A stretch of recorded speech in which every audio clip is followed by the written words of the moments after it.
Assalamualaikum warahmatullahi wabarakatuh. Bertemu lagi dengan saya Dea Jaura dalam video pembelajaran teks deskripsi. Apa itu teks deskripsi? Teks deskripsi adalah teks yang dimana ide utamanya merupakan penyampaian dengan menggambarkan objek, tempat, dan peristiwa tertentu dengan sangat rinci. Jadi dengan teks deskripsi, para pembaca bisa ikut merasakan, melihat apa yang ditulis oleh penulis. Tujuan dari teks deskripsi adalah menggambarkan atau melukiskan suatu objek atau perasaan sehingga pembaca bisa memahami apa yang dideskripsikan. Jadi dengan teks deskripsi, pembaca bisa ikut melihat, merasakan, bahkan mengalami apa yang ditulis oleh penulis. Selanjutnya kita akan membahas ciri-ciri teks deskripsi. Ciri-ciri yang pertama adalah menjabarkan atau menggambarkan suatu objek, tempat, atau suasana. Ciri yang kedua, penjelasan secara mendetail dan melibatkan panca indera, seperti panca indera penglihatan, penciuman, pendengaran, dan peraba. Ciri yang ketiga adalah pembaca seolah-olah melihat atau merasakan langsung yang dibahas dalam teks. Ciri yang keempat adalah memaparkan ciri-ciri fisik atau sifat dari objek seperti warna, bentuk, ukuran, atau kepribadiannya. Yang kelima adalah dalam teks deskripsi, penulis lebih banyak menggunakan kata sifat.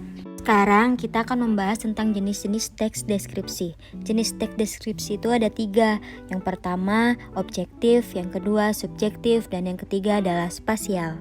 Teks deskripsi yang pertama adalah objektif. Sesuai dengan kata objektif, artinya teks deskripsi objektif merupakan teks yang berisi gambaran sesuatu secara apa adanya. Penulis tidak lagi menambahkan opini atau pendapat pribadi untuk melengkapi paragraf ini. Perhatikan contoh yang sudah ada. Di sini penulis mendeskripsikan buah mangga sesuai dengan apa adanya. Yang kedua adalah teks deskripsi subjektif.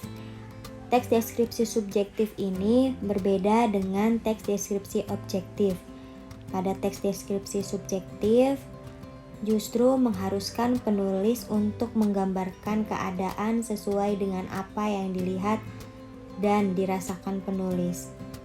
Dengan kata lain, penulis sangat boleh untuk menulis pendapat atau opini pribadinya. Perhatikan contoh berikut. Pada teks tersebut, penulis mendeskripsikan seorang gadis sesuai dengan opininya saat bertemu dengan gadis itu. Yang ketiga atau yang terakhir adalah spasial. Teks deskripsi spasial dibuat berdasarkan ruang dan waktu.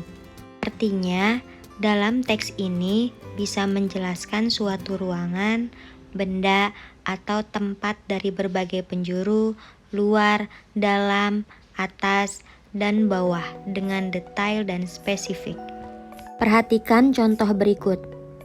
Dalam teks tersebut, penulis mendeskripsikan suatu rumah dengan menjelaskan setiap sudut ruangan secara detail.